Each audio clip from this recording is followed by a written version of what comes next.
Good afternoon, folks. Dad here with Elevation Diecast Racing, and today is going to be a little tutorial video, if you will, an updated video on track specs, maintenance of the track, and things like that.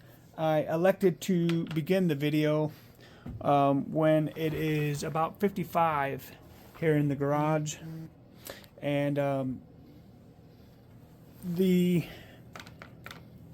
weather absolutely does play a role, and a couple of things that I have done to keep my track in place and laying flat is when I started out flattening it out, it was in my living room, warm climate, and I had a couple of 2x4s over it. And what I'm doing with my finger is pressing down in the middle of the track.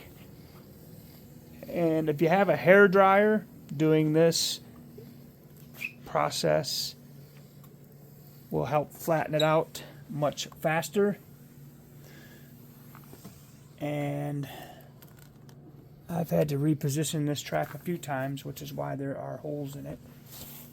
But overall, rolling it backwards to reverse the memory on it or begin reversing the memory on it helps. But obviously the warmer the track, the better. In warm climates, I will take 5 packs and lay them along the track, because with the seamless track, it'll want to go sideways. It won't necessarily bow up, but mine goes sideways. I don't know, yours might do something different, but as far as keeping the track straight and everything, you'll definitely want some kind of guide like I have here along the track, and to make sure that it doesn't interfere, the cars won't hit whatever it is you have set aside there. So I've beveled the edges along here and along here just to keep the track in place. And I did the same. What I have found that works really well, what I did with the White Lightning Raceway, is I took some composite, not composite, but the plastic kind of quarter round that you'll find at Home Depot. They sell them in 16-foot strips. So I have two 16-foot strips, and it's just perfect. You can start up here, and it's out of the way, and it's really nice. And you can tell the track's cold because it's a little springy. But it bends, it's pliable, and I pre-drilled the holes and just put screws down in there on my base. My base is vinyl ranch rail that you would get from a vinyl supplier. I happen to live 5 miles away from it, so, and I do fences for a living, so I had some laying around, so that's just what I used. Another thing I used for platform is the white table, like shelving that they sell for, I think they're $20 for a 4x3 or 4x6 sheet. So this makes really good platform. If you use your track every day like I do, I use my track almost every day.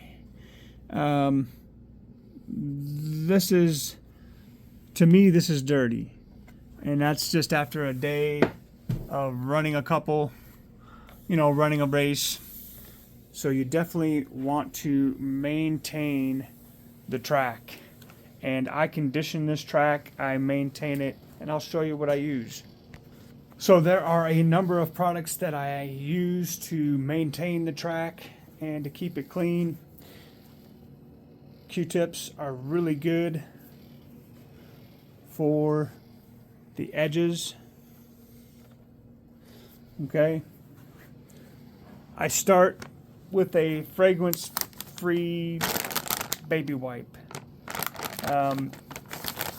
if you maintain your track daily, just a little pressure usually cleans it up really good. And you know,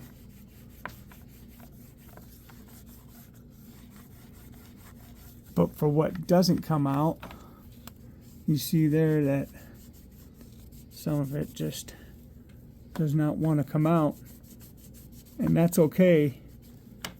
This baby wipe is just the first initial step. So after that, I will take a microfiber cloth and just go back and forth, and that'll take even more out.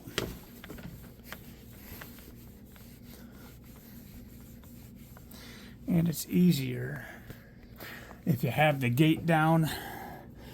That way you don't have anything interfering, and the microfiber cloth, while the baby wipe is still wet on the track, takes up a lot already.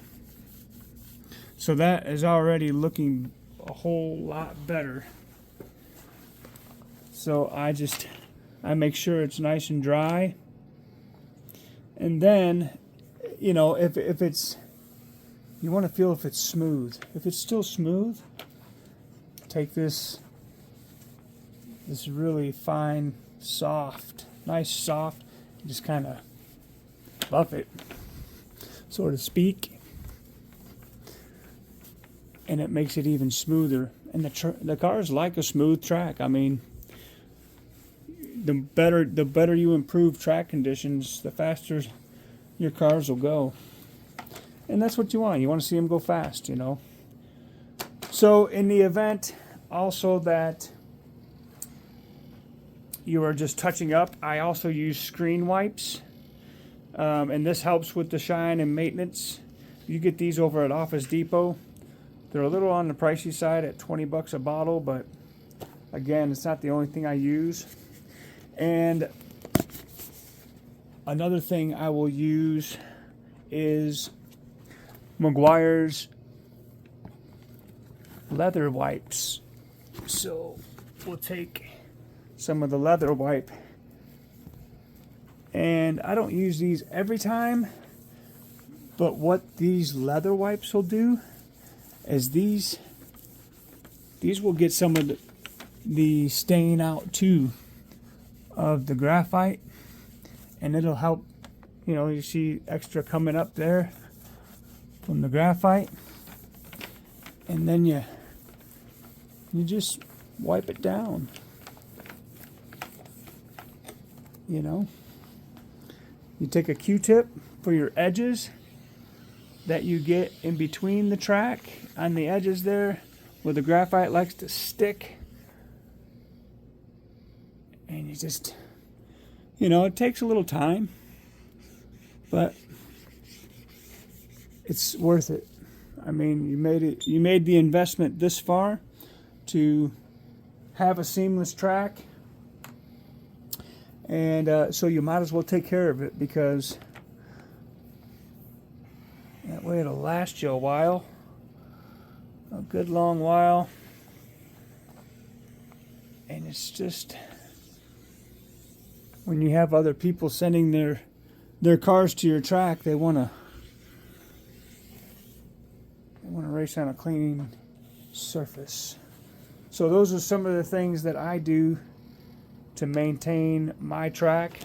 So let's get into hooking the track up and timing. So I use a Slandman start gate, and I'll turn on some light here, hang on. So behind the flag is all my wires and everything. So I use a keyless fob. The new Slandman timer, you get a fob. Boom. I can go across the room with my track. Also, just a quick note, I do wax the track probably once a month, once every 3 weeks or so, and you just apply it on. I use a sock on my hand, and I apply it all down the track, and I will let it sit, and then I'll buff it out with the blue microfiber towel, and then I'll shine it with the white one, and it ends up being real smooth, and it closes up imperfections in the track. You have cars that will scrape the bottom of the track, so little stuff like that, it just fills it in and just makes it nice. So I do that as well. So back to the start gate. This is the same start gate that will come with the DTS timer. And for White Lightning Raceway, I have the DTS. The DTS2 timer works really well. And this is a Derby Magic timer. So how I have it hooked up here, this goes to the start gate, plugs into the back of the start gate, and where your wired remote would plug in, I have the antenna plugged in for the keyless fob. So I can stand all the way back here and I can give you an overview and release the cars, turn around and give you a time. And it works the same with the DTS setup. So it's really, they're labeled. This will be labeled timer, and the other one will be labeled remote. So R and T. So remote and timer. They're labeled in the back of the start gate. So that is how those are hooked up. What makes it nice with the key fob is it's one less wire you got to run. The only wire I have from the Derby Magic timer runs under Mile High Raceway, and the DTS. What's nice about this is I do have a wire running from the timer up to the start gate, but it's all hidden under the raceway, and everything is plugged in over here, and I have it all hooked up to a switch. It turns on the timer, and the switch up top, which is behind here, controls all the lights and the two timers, or the two start gates here. So all my lighting, I reach back here and turn my light on, which lights that up.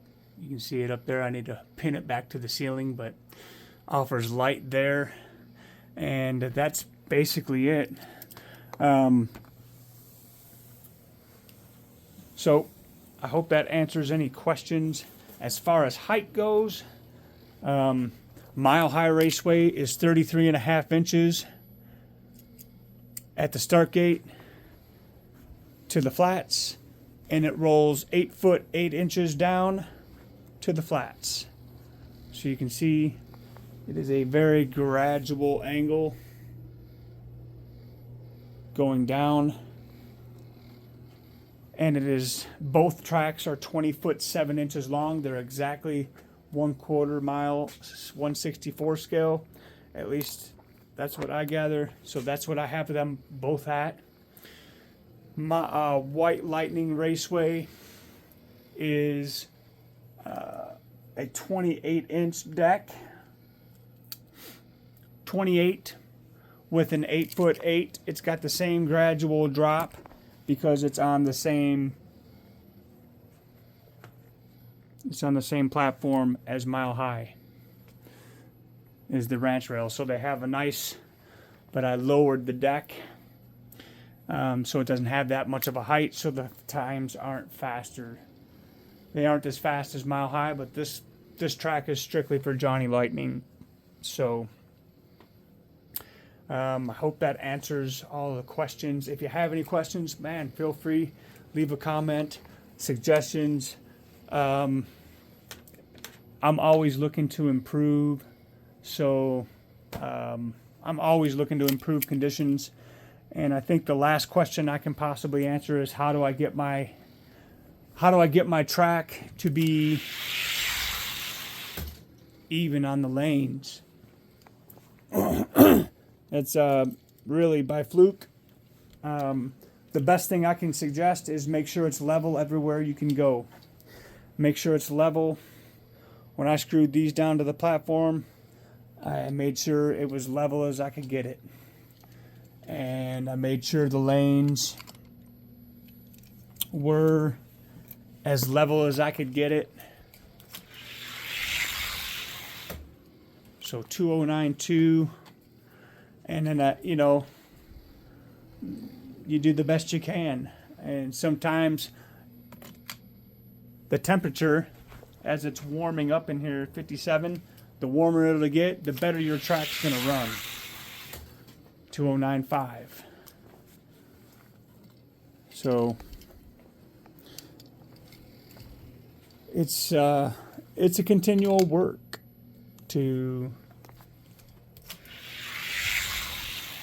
get them to run. But you're always going to have a faster lane. Like right now, this one seems to be the faster lane, the inside lane. It used to be the outside lane was faster. And sometimes the outside lane is faster. It just depends on the weight of the car. The heavyweights love the outside lane. The lightweights like the inside lane. I don't know why that is, but it just is. So, I hope that helps. I hope it was informative. I hope I didn't take too long with that. I hope you guys are having a great weekend, and we'll see you. It looks like I have gotten some cars back from Scale Racing, so in the next video, we're going to take a look and see where they fit into the top tier from all of us over here at Elevation Diecast Racing. Man, if your car isn't fast, keep building, keep racing, and keep pushing to get another tick out of those cars.